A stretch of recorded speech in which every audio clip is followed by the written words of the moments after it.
What's up, guys? All right. The performance of the night bonuses went to Spivak, Nakamura, Anshul, and Tatsuro. And I don't know if you guys heard yet, but the contract winners tonight were Park, Nakamura, Lee, and Anshul. Who's got the first question? David, just looking at this evening and looking at that main event, what are your thoughts on Sergey and how good did he look out there? Spivak? Spivak, with what he was able to do against Derek. Yeah, listen, I have a lot of respect for Derek Lewis. I love the guy, and he got manhandled tonight. Spivak looked really good. He made a big statement tonight. And I guess kind of on the flip side, like Derek, this is another tough loss, but this is a guy that everybody loves seeing Derek. I mean, I love him too. Does this hurt his stock? I mean, what do we do with Derek at this Not with point? me. I love the guy. So, I love him. So, he's not going anywhere. And you mentioned the road to the UFC. What are your overall thoughts on, what we saw tonight in the finale and overall just the whole road to the UFC product? Are you happy with what came out of the whole thing? Yeah. Obviously, there was some serious talent. And we think we got some guys that have potential, and we're rolling right into another one now. We're looking for more talent for the next one. So, we had Kevin Shane come in here earlier, and and he was talking about it as well. And we talked about that market. I mean, is this product and are there other areas of over in the Asia that you guys are trying to make bigger inroads in, or are you guys happy with the countries currently that you guys are working with to bring in new talent? Yeah, I mean, what we're always trying to do is find new up-and-coming talent all over the world. So, after we have a season like this and how it ended, I think some of these markets that India, and different parts of Asia, whether it's Korea or China or Japan, they see what happened tonight with some of these kids, and if some of these kids can continue to climb up the ladder in the UFC, I think you'll see more and more talent working in these different territories to try to get into the UFC. These are life-changing experiences if you can get here. And then looking toward this year, obviously Asia and that market over there is very important for the UFC. Do we have plans, or is there any other big fights later on this year that we can expect to see over in Asia, maybe back in South Korea or in Japan? I mean, every market's important to us. Every market is, not just Asia. Finding talent all over the world's important to us, and that's what we're trying. I mean, we're announcing here, we're going to have a press release out for you guys soon, start talking about the PI Mexico, which is really cranking right now, and we're focused on all over the world, not just one market specifically. And I still am working on getting a fight in Africa too. We're working on that. And recently, the big news came out. Ultimate Fighter having Conor's return. How excited are you guys to obviously see Conor back and Chandler as being the opponent? Why was Chandler the right person to be opposite of Conor coming back?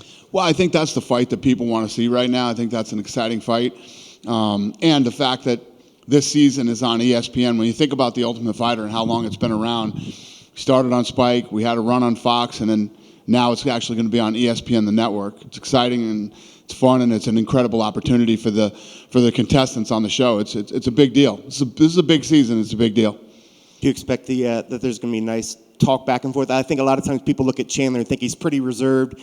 Sometimes when we see the Ultimate Fighter, it's all about the talking back and forth between the coaches. You think both these coaches set up to have some nice interchanges between the two of them? I don't know. I mean, it's what I like about the Ultimate Fighter is that every season is different. There's no real, every season something different happens. It'll be interesting to see with Chandler and Conor. I think that there's a level of respect between those two, but when you get inside and you see each other every day and you're crossing paths, but things happen. I don't know how it's going to play out, and that's what makes the season fun. I don't know how it's going to go. I know a lot of people are wondering too, with Conor coming back, what weight class is that fight going to take place at? Is that going to be a welterweight fight? Is that going to be a lightweight fight? We don't have any details for the fight yet. I don't have a place. I don't have a date. I don't have any of that stuff yet. But we'll get. The coaches are probably going to get here the Monday after the Super Bowl, and then we'll get a lot of this stuff figured out, and I'll announce it. And the last one on that, and I know it's probably ports into stuff that we don't really know. is the 6-month period it takes for the USADA. Even if Conor was to start this month, that means that fight couldn't happen until maybe August. Do we know when he's going to try to enter back into the pool? I don't know. I don't know any of those questions. I don't know anything regarding the fight yet. Gotcha. We saw Yuri in the building today. Did you guys have some talks with him? And do we know when he's ready for his return? Yeah, I talked to him tonight just to say what's up. I'm not pushing him to return. I want him to take as much time as he needs, and I don't want him to push that shoulder. I don't want him to feel like there's a timeline where we need him back. The timeline is as soon as he's 100% healthy. I do not want him to rush or push it. And if we don't see Jamal in beforehand, that's the fight to make if Yuri comes back in time for him and Jamal to go for that. Yeah, I mean, if he's ready, if he's ready, but I don't want him to feel like he needs to be ready to get that fight. Whoever has the title, when he's 100% healthy, that fight's waiting for him. And I remember a while back we had talked about, we know that you love the Contender Series, you love the Tough. Tough had champions. Now we finally actually have a champion from the Contender Series. Yeah. How proud are you of that, and what do you expect for the future of future contestants on that show? I expect more of that. I was actually talking to Ioli on the phone the other day, and I was in the war room. And, on the board, on one of the fights that's coming up in the next couple of weeks, there's like something crazy, like 13 fighters on that card from the Contender Series. And, almost all of you, if not all of you, have sat in here on the nights, Tuesday nights, and, seeing these incredible fights. So it's not a shocker to me that we already have a champ, and I think we're going to see a lot more world champions coming out of the Contender Series. Awesome. Last one for me. Power Slap, I think it's in the third week. How is that going? Is it meeting expectations, and what are your thoughts on the overall feeling that you're getting back for the show so far? Yeah, the social media and digital is insane. I don't know if you guys have looked at that, but on TikTok, we average 10 million views per post on TikTok. And to put it into perspective, the WWE does 1.5 million. UFC does 770,000. The NFL does 545,000. We're pulling 10 million. When you look at the TV show and the spot that we're at and everything that they've put on that network coming out of AEW has failed. From incredibly popular shows like Family Guy, American Dad, Bob's Burgers, Young Sheldon. As soon as the show's over, it drops off into the abyss. We hold 47 to 50% of the AEW crowd, and we're number 2 every night with men on all of cable behind the NBA. So, considering the demographic for that thing is probably more digital, yeah, I'm really happy with the way it's going. So far, so good. Hey, Dana. Yep. I was really impressed with Rinya Nakamura tonight. Just seemed like a merciless savage. How far do you think Nakamura can go in the UFC? Yeah, I mean, obviously, we brought these guys in and put them through the series because we hope that they can someday, listen, if you can get into the UFC and break into the top 5, it's a huge win for you. Not everybody gets to become a world champion here. The absolute best of the best fight here, and we just like to see guys break into the top 5, but if they can become world champions, that's incredible. Nakamura said he's going to celebrate by playing blackjack in Vegas. So I like his style. Are you going to give him any advice for how to hit the table? Yeah, don't do it. Go home. Go sit in your room. Go to a buffet. I don't know. With UFC 284s coming in hot now, can you put into words what it means for all combat sports when we get the pound-for-pound number 1 and the pound-for-pound number 2 in weight classes next to each other, both in the prime of their career? Because this doesn't normally happen. Yeah, I don't think it's ever happened. Number 1 and number 2, pound for pound. Yeah, I mean it's a monster fight, and the gate alone out of there is going to be a MSG type gate, and the pre-buys for pay-per-view are. If I had my phone, I'd walk you through every one of them. But it's beating all the fights of its type, and it's probably going to break the record for pay-per-view in Australia and New Zealand. The UFC. Our record, which was Conor and somebody. But it's looking like it's going to break that record. So it's a monster fight. A win for Islam would see him step further from Khabib's shadow for Volkanovski champ status. Regardless of who wins, though, how big is this fight for individual legacy? Like, what's at stake for these guys? For both of these guys, you mean? Yeah, whoever wins. Yeah. I mean, when you have the number 1 versus number 2 pound for pound guys in the world fighting each other, like you said, in their prime, it's never happened. If you think of all the fights that we've done in the UFC, So, when you talk about legacy, if Volkanovski could pull this off, it's obviously massive. And if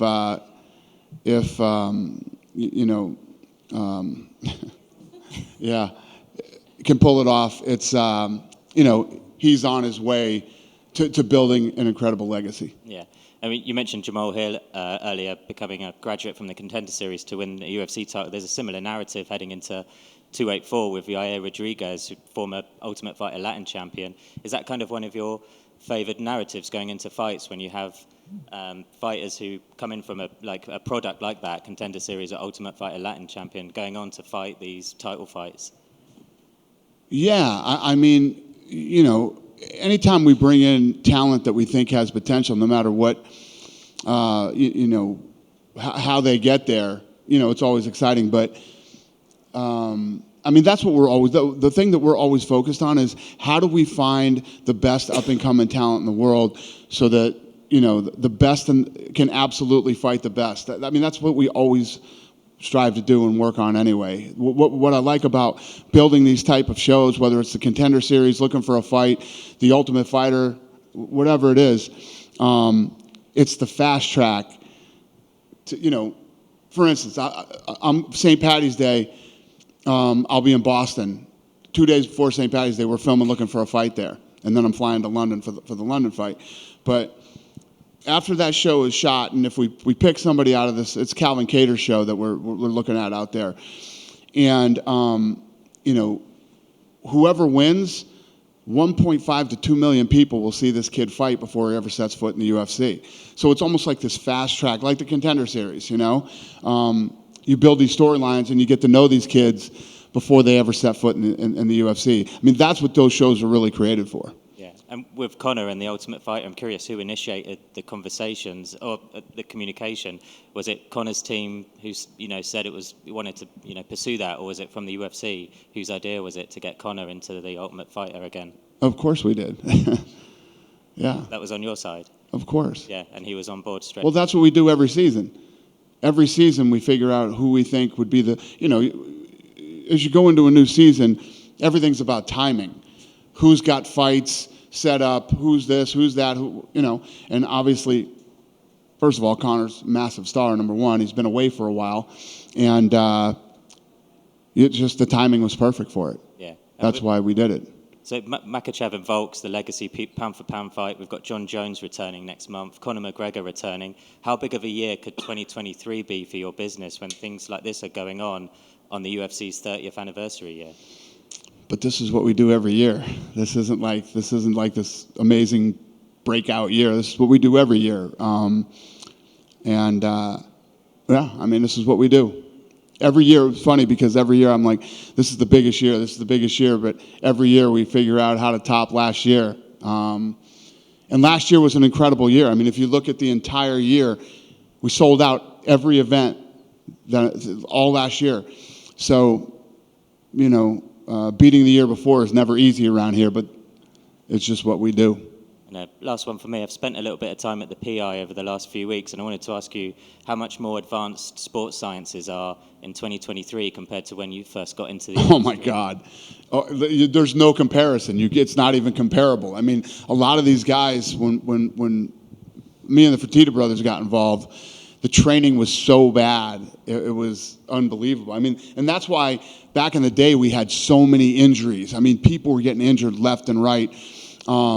Training for a fight, and the reason to build the PI was to try to control as much as you could possibly control what you can't possibly control, if that makes sense. If you get the coaches and the fighters in with the best possible trainers in the world, the best possible strength and conditioning trainers, the best possible physical therapists.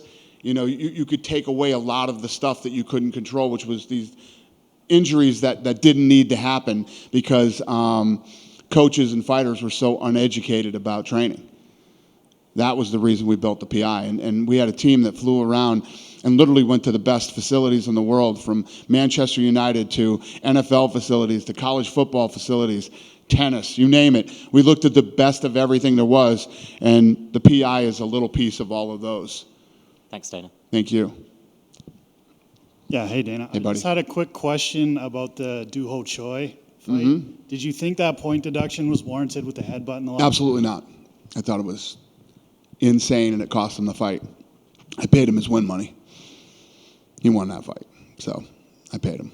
Awesome. And I wanted to ask about this because obviously with the new season of The Ultimate Fighter, Dustin Poirier had put out a meme today. He called it the All My Children season of The Ultimate Fighter and kind of made a joke about Conor and Chandler. Do you have any updates on Dustin Poirier this year? No, nothing yet. Okay. If I did, I would have announced it this morning. And finally, for me, I just wanted to talk about Yair Rodriguez and Josh Emmett. I feel like it's taken a little bit of a sideline to the main event, but I mean, Yair's a guy that can knock anybody out at any point in time, and Josh Emmett has incredible KO power. I just wanted to get your thoughts. I agree with you. That's a badass fight with two of the best in the world in that division, and yeah. I mean, I don't know what to say. I agree with everything you said. It's a great fight. Definitely getting overlooked, but when we say stuff like that, like, oh, this fight's being overshadowed by the main event, I could see why we would say that, but at the same time, when people look at a card that are fans, they look at how deep a card is and how good the fights are on it, and that's definitely one of them. Thanks. Dana, because it was a fun fight and they had the back and forth, do you try to reschedule Nelson and Superboy, or you just walk away from that and just don't even bother with a rematch? No. Listen, it was a tough fight for those guys, but in my opinion, Choi won the fight, and sometimes the refereeing or judging isn't perfect. So, yeah. Sometimes I, do what I can do, take it in my own hands, and I felt like that kid got robbed on that ridiculous call. All right, and shout out for giving him that win bonus. That's super nice. With the adjustment of the timing and for the audience on the other side of the world, can we see more fights starting late in order to get numbers? No. This was supposed to be in Korea. That's the way, because that's how this fight was scheduled. So, no. Excellent. And this is too late. right, I can see the monster. In March, we have Jones returning, regardless of his outside issues. Has his star power remained the same? Do you still see the same type of numbers that you did when he was on a pay-per-view coming up? John Jones? Yeah. Yeah, this fight's going to be massive. Massive, yeah. When you're dealing with fighters, much like Tyson or any of the other guys, the things that happen outside the ring or the octagon or whatever you want to call it, almost bring more,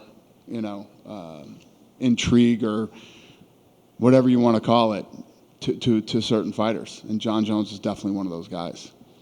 Yes, sir. And last but not least, you had Fedor retiring tonight. Any thoughts on another legend hanging him up and done for good with the sport? Listen, there's a guy like 46. Yeah, he shouldn't be fighting. But he's a grown ass man and can do whatever he wants to do. But yeah, he probably should have hung it up a few years ago. Thank you. Just on that, Fedor, was there any sadness that you guys never got him over here into the UFC? No, I mean I don't dislike Fedor or anything like that. But no, it didn't happen. Just we gave it a shot. We can't say we didn't try. We gave it a shot, and it is what it is. Do you think his legacy was tarnished for the fact that he never made it here to the UFC? I don't want to shit on the guy. He's retiring tonight and all that stuff. But you guys know the old interviews with me. I never thought Fedor was that. He got knocked out by middleweight Dan Henderson. You know what I mean? It's like I think some of the guys in the business,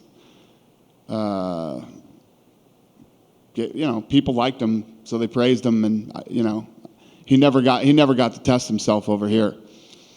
But I never was one of the guys that thought he was one of the greatest of all time.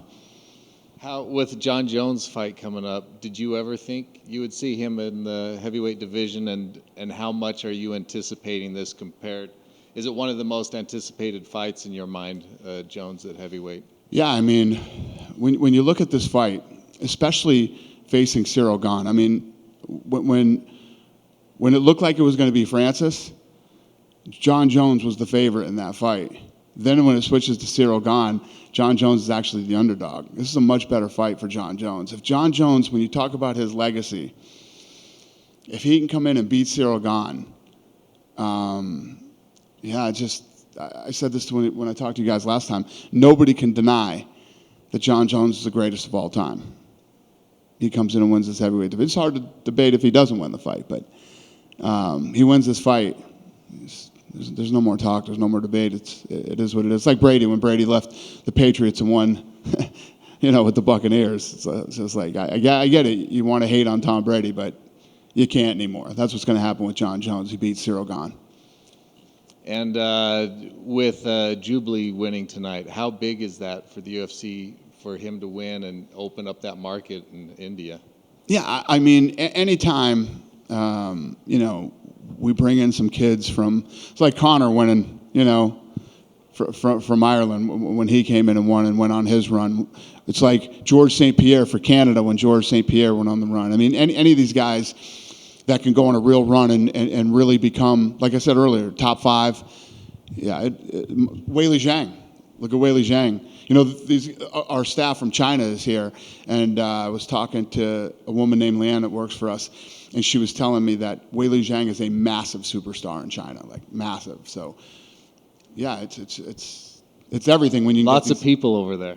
Yeah, and when you get these kids that can break into the top 5 or become world champions, it just blows a market up. Thanks. Speaking of legacy, have you taken the time to appreciate and reflect on your career as a promoter and businessman? No, I don't ever really do that. I'm happy with what I do and I love it, but I don't ever think about that stuff. I always say this, that, when they talk about legacy, my legacy is my kids. You know what I mean? It's just, this is what I do for a living. I love it, and it doesn't really mean much to me. But thank you. Are you hoping Brady does a one-day contract with the Patriots so he can retire as a Patriot? How classy is For Kraft to offer that? He's just the classiest guy in the world. He's one of the best human beings you could ever meet. And the speech that he gave about Tom Brady on social media, or however that got posted, I don't know if it was an interview or whatever, but I literally texted him and said, "You are the classiest, most amazing human being of all time." And it would be awesome if Brady did do that. I would love it, and I'm sure the people of New England would love that too. Yeah. Cool? Have a good night, you guys.